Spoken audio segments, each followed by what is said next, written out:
Hey, what's up everybody?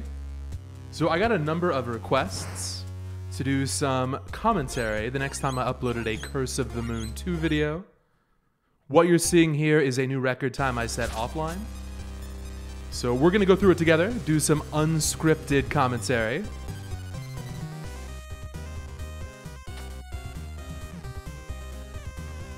But yeah, this is the Ultimate Veteran category. It's episode 1, it's kind of like the standard way to play the game. But unlike the casual mode speedruns I've been doing, here you can't just tank everything. There's standard knockback, enemies deal more damage, you have fewer resources to work with.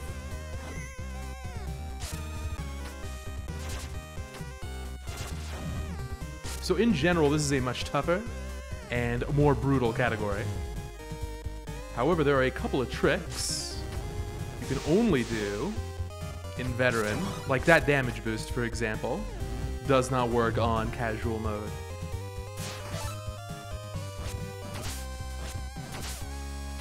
But yeah, stage 1 here, pretty straightforward. There's a quick kill on the boss. Besides that, you should be kind of within 2 seconds of your goal every time.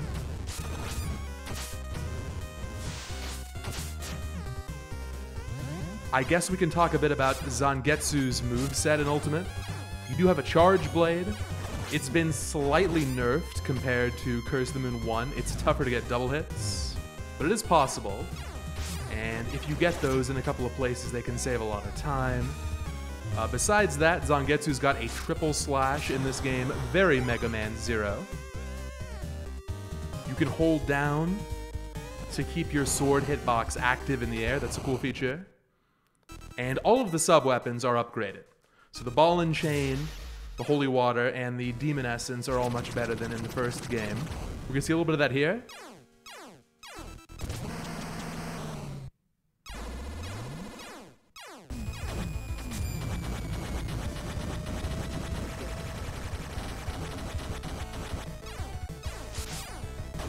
Yeah, this is a very standard quick kill on the Drago symbiote.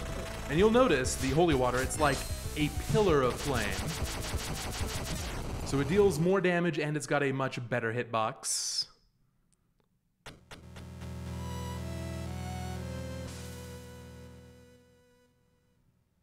So yeah, 1 stage down, 7 more to go.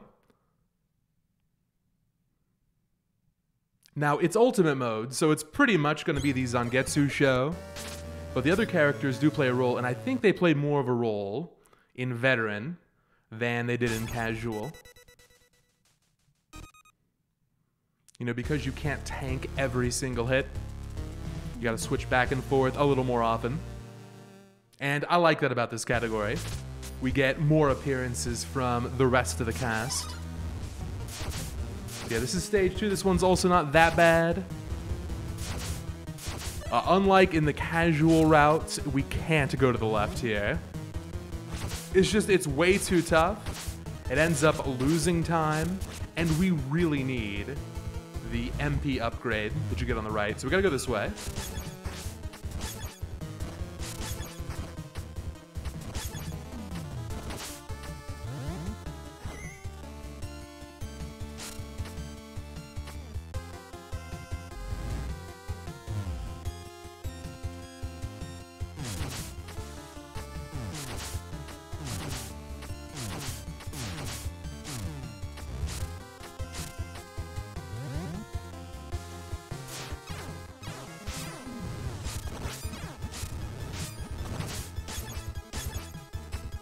Yeah, so right there, for example, you notice that Dominique's got a higher jump than Zangetsu. So while Zangetsu can jump twice, if you need that little bit of extra height, you can jump with Dominique, then swap midair to Zangetsu and get a boosted double jump. There's some tricky platforming here. A lot of these strats took me a while to get down. But yeah, you can just barely grab that MP up from underneath the ledge. Yeah, that was a good stage. We're gonna pick up the lightning sub-weapon for Dominique. And this is really exclusively for stage 5. It helps out on the stage 6 boss, but you don't strictly need it. But we're gonna go for the Lava Mandra quick kill, which is really hard to get, but it does save on paper 10 seconds. I wonder if I'll get it this run. Okay, this is Lubius. Now, I do miss the charge attack at the very start. Not a huge time loss, but like a second and a half, 2 seconds. The trouble with this fight is that if you release too early, you don't get the charge swing. And if you release too late, you'll get a different pattern, which is much slower. So you gotta find that sweet spot. I was a bit early this time. Not a big deal.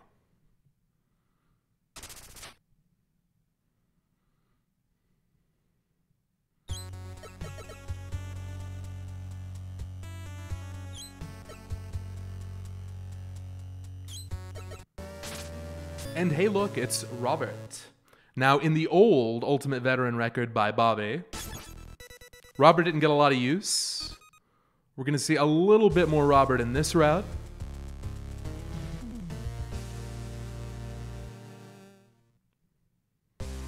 Robert's got access to 2 of the very best sub-weapons in the game.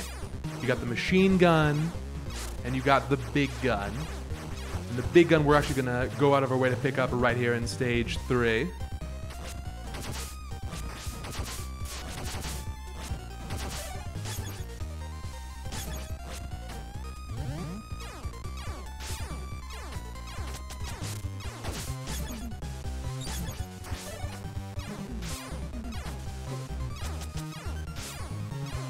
So yeah, we intentionally take damage on the top archer, so we can get through the stronger shots of the bottom archer.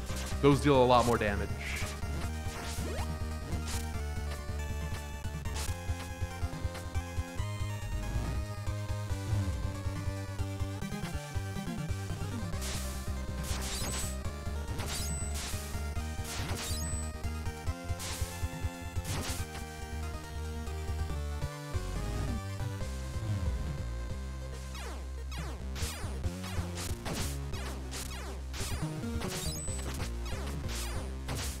I have lost many, many runs to this bat room.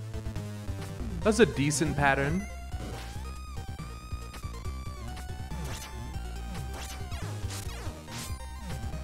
If you get knocked down and don't grab the heart, you've got to jump up from the bottom with Dominique, which is quite a bit slower. So yeah, you stay as Robert here, get that purple candle for the big gun, then you switch back. And this is going to be useful on a few fights. It's needed to give yourself a chance for the Lava Mandra quick kill, but it also saves a little bit of time right here on the Gladiator Dozer fights. Now we're going to see a lot of this actually where you activate Demon Essence, which is +1 attack on anything standard like a sword swing or a sub-weapon. It also gives you that spinny blade. But then after it's active, you pick up another sub-weapon, like the Holy Water right here.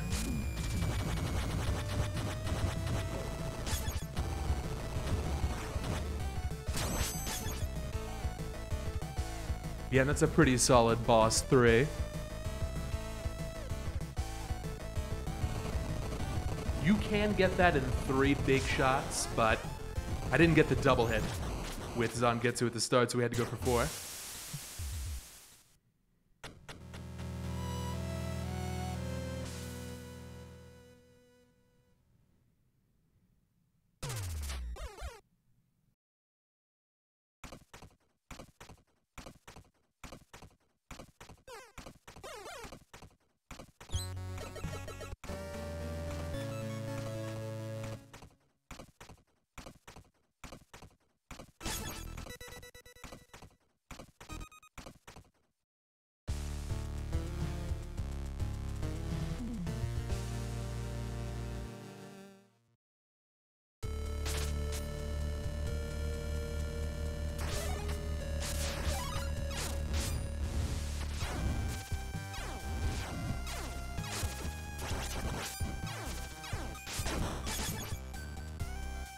So stage 4 is the ice physics stage.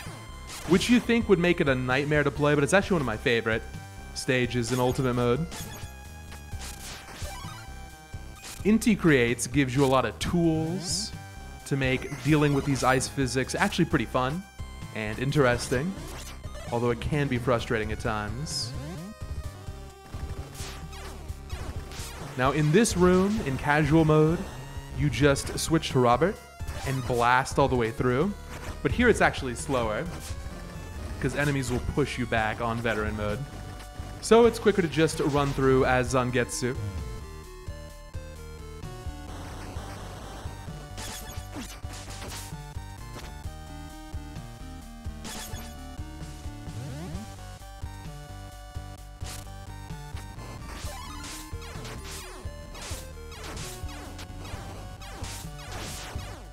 Here's a cool trick. Use one of those boosted double jumps to get into the ceiling. This is a nice shortcut.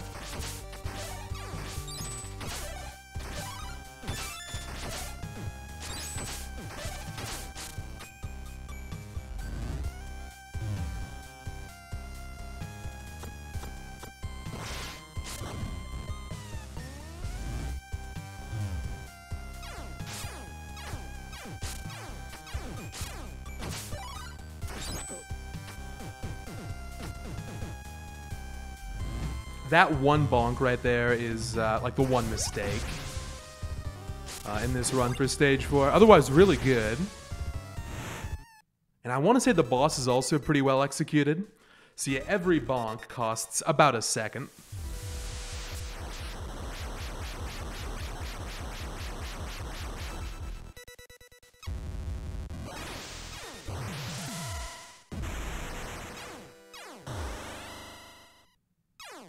Okay, this is Vepar, and for a long time we thought that Vepar going to the right, like you see right here, was actually best RNG, and it is pretty quick, but I came up with a new setup that actually makes left side a little bit quicker.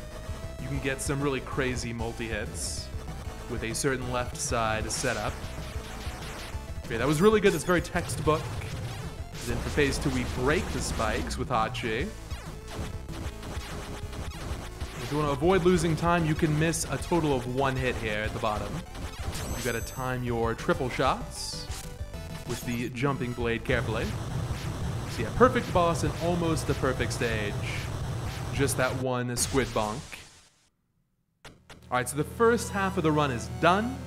Now comes the really interesting stuff. This is where the run gets really brutal. So whereas the first 4 splits, you're kind of plus or minus 2 seconds on each of those splits. Here you're plus or minus like 15 seconds on each of these stages. For example, take a look at the possible time save on stage 5. So I can save up to 6 seconds here, but I got a pseudo quick kill in my PB. So I've had runs where I come into stage 5 with these splits on good pace, and I lose 15 or even 20 seconds because Lava Mantra is uncooperative. Now, in a way, that's exciting because it means a run is never truly dead until the final split. There's always more time to save. On the flip side, no matter how good your pace is, anything can kill the run. All 4 of these final stages are lethal.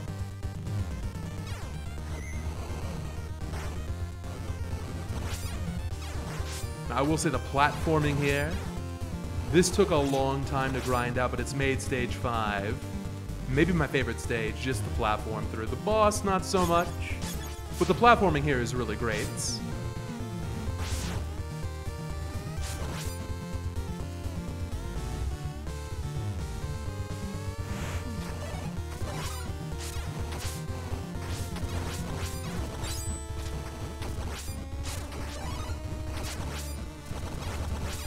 By the way, these upside-down volcanoes are a Gradius reference. How about that? All right, cool pogo trick here. You can just stand there and wait for the wolf to hop over you. Now, please indulge me. I've had a lot of issues with the stairs in this game recently. So for the record, if anyone ever says that the stairs were improved in Curse of the Moon 2, they're not really correct. In some ways, they're better, but in some ways, they're actually worse than the first game. You won't randomly fall through the stairs in this game, unlike Curse of the Moon 1, unless the stairs are going into the ceiling. So I've had problems with that here on stage 4. You can just straight up lose runs to that on stage 6.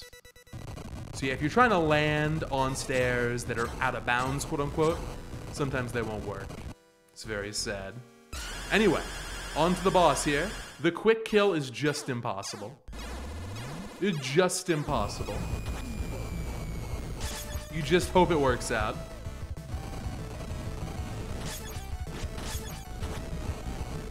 That's a good pattern. I get a good amount of damage here. We're gonna boost up again. And look at that. I'm just a touch too early on the shot. See, that's a bit rough. That went from being like a 3 or 4 second time save to pretty much losing my entire lead because of one missed shot. But that's Lava Mantra for you. This is the major reset point of the run.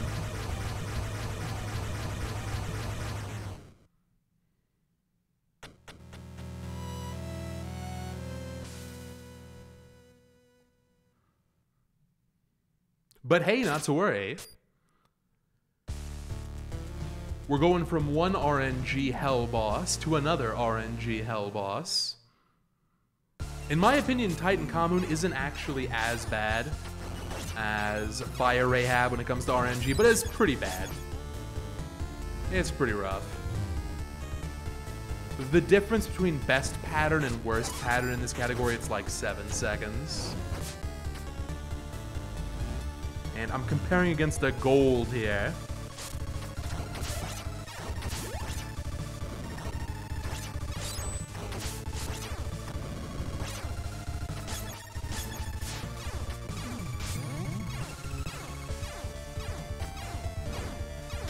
Shoutouts to the Moai room. Oh, the Moai's getting me. I forgot about this. I blocked this from my memory. The Moai bonk. How embarrassing. Why is that in the record video?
So yeah, as we're winding down this stage, just a couple of things to mention. I pick up the machine gun here. This is really useful on this boss if you get bad RNG, because no matter where Titan Commune ends up, you can reach him with Robert and deal pretty reasonable damage. But you're hoping for Titan Commune to be kind of towards the middle left. And as you can see, I actually get good RNG, but something weird happens. My shot, my Dominique shot, gets blocked, which costs me a little time. That's a good way to deal with all the turrets on the walls.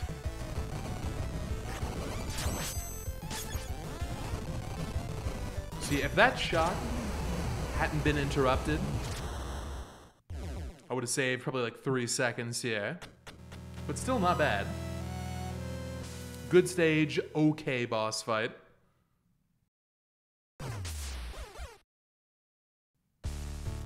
Man, I'm surprised that's +5. That gold must be crazy. Alrighty, so there's a big reroute here for not a whole lot of time saved, but to give you some context, I used to lose like 80% of my runs, but I really grinded it out, and now I only lose like 50% of my runs to this room, this one room. That was some really good improv. Oh my god, it's so scary.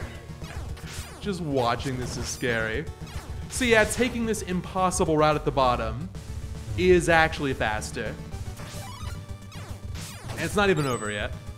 But it can save like somewhere between 5 and 10 seconds.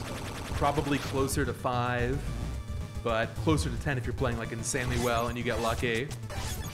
So you know, are you willing to lose half your runs for 5 seconds? I think at this point, you gotta be. You gotta be ready to do it. Now look at this, this is heartbreaking. Get up here, that's good. Looking good. Oh, just the most unfair Medusa spawn in history. That's still fine though, not a big deal. Didn't panic, and that's important.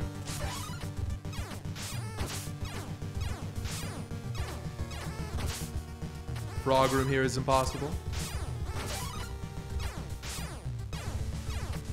A nice, perfect frog room. This room is also impossible. Oh, that's so unfair. Cannot believe that didn't connect. So yeah, I got scanned at like 4 seconds. But this was on pace for like a 9 or 10 second saving compared to the standard route. So still worth it for sure. Let's see how the boss fight goes. This one, it's all about really, really precise triple spins. You gotta make sure you're pressing jump and attack at exactly the same time, or you're only gonna get 2 hits rather than 3 every time you jump.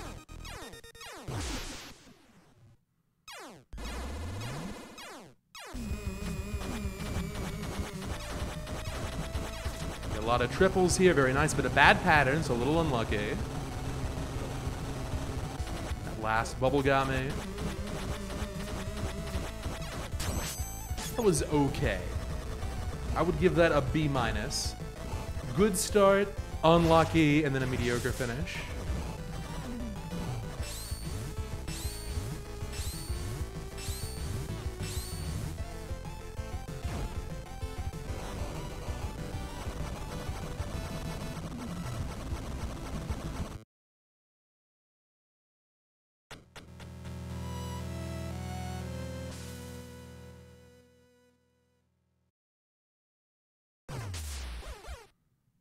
Let me give some context here now that we're at the final stage for what kind of time I was aiming for. The previous record from like, I think a year ago at this point, was a 26:57. So I had gotten a 26:55 a few days ago, a few days before this run. And then earlier this same day, I'd gotten a 26:48. So I'm just looking for any kind of a PB.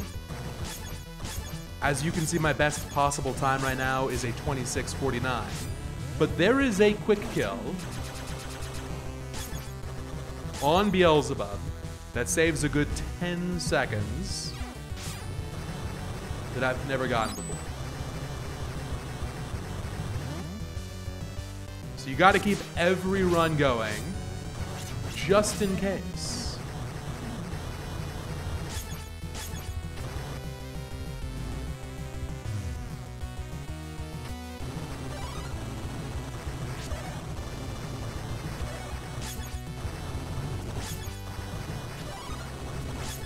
Hachi comes in really useful here, just for tanking through everything.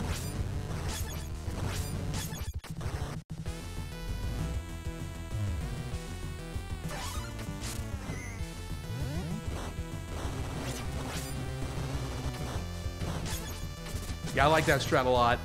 If you hop in the right spot, you'll get damage boosted, and you can still go for this strat on the right wall, which is what we do in casual mode.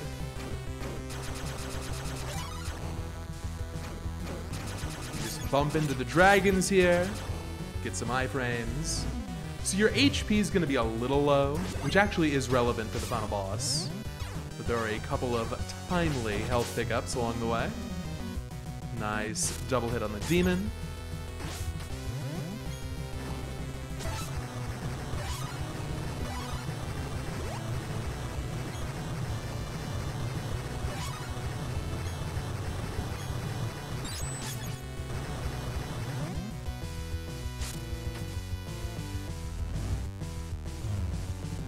Okay, here we go.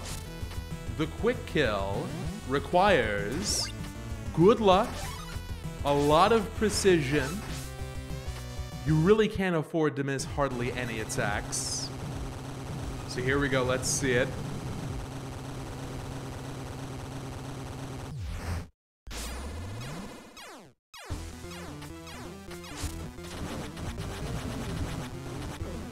Good start, good execution. And it's just the worst luck I've ever seen. 2 bottom attacks. So unlucky. That could have been it. If one of those 2 had been an upper attack rather than a lower attack, I think I would have had time. So not just a missed quick kill, a slow 2 cycle. It's just bad. So now my only chance is to get a gold with mashing here. Turns out, if you're using the machine gun, mashing is a little bit quicker than just holding the button. Now technically, it's not supposed to be rapid mashing. It's supposed to be rhythmic mashing. But my mashing is so bad that I just mash as fast as I can here. Because there's no way it's actually going to be too quick. Not when I'm doing it. Mashing for my life, and PB by 0.4 seconds. Very nice.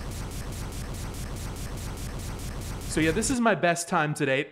It can definitely be a lot better. I'll aim for a 26 3x in the future, and I think if someone just grinds this out to an insane amount, maybe sub 2630 is possible. It would require a perfect run. You gotta get the Lava Mandra quick kill, gotta get at least a decent Titan Commune, gotta get at least a good stage 7 with the lower route, and then you gotta get the Bees quick kill, but maybe. So you're overall happy with that time. It's one of those things where so many aspects of this run have to go right to even just finish it, let alone get a PB. I'm definitely happy with a 9-second record improvement over the past week. I also think this run is a good showcase of all the different kinds of heartbreak that can lose you time. So yeah, thanks very much for watching. Next up, I think I'll learn Legend mode, which is the most brutal way to play Curse of the Moon 2. Please look forward to it.